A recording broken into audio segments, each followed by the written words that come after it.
Friedrich Wilhelm Nietzsche 1844 yılında Almanya'nın Röcken kasabasında doğdu. Bir papazın oğlu olarak başladığı hayat kısa sürede inançtan çok düşünceyle şekillendi.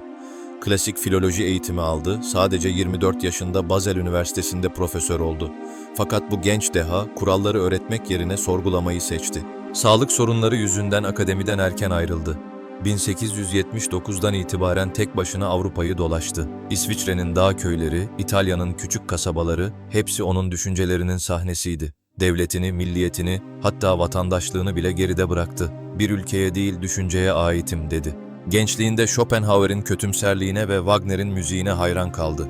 Ama sonra her ikisinden de uzaklaştı. Nietzsche'ye göre insanı büyüten acıydı. Müzik felsefenin en saf halini temsil ediyordu. Trajedinin Doğuşu adlı ilk eserinde antik Yunan'ı Dionysos ve Apollon'un zıtlığıyla anlattı.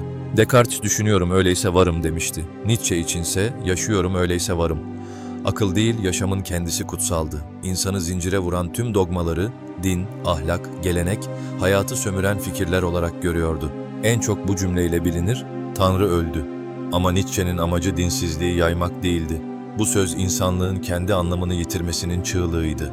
Tanrı'yı biz öldürdük der. Çünkü insan artık değerlerini dışarıda değil kendinde aramak zorundadır.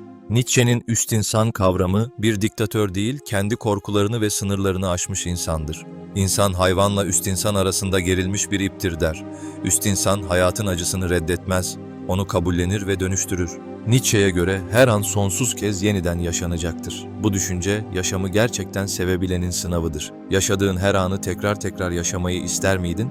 İşte bu soru insanın kendi varlığını onaylama cesaretidir. Nietzsche, Hristiyanlığın zayıfları kutsayan ahlak anlayışını reddetti. Ona göre bu, yaşamın reddiydi. Güçlü insan ayıplandı, zayıf insan yüceltildi der. Deccal adlı eserinde bu düzeni çekiçle kırar.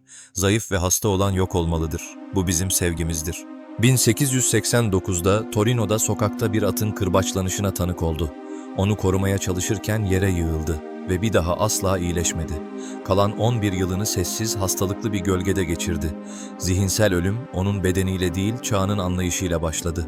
Nietzsche 1900'de öldü ama fikirleri yaşamaya devam etti. Kız kardeşi Elizabeth yazılarını tahrif etti ve onu Alman milliyetçiliğiyle ilişkilendirdi. Oysa Nietzsche her türlü ırkçılığa ve otoriterliğe karşıydı. Gerçek mirası bir çağrıydı. Kendini aş, dünyayı yeniden düşün. Yaşama evet de bugün bile felsefenin çekiç sesi onun yankısıdır.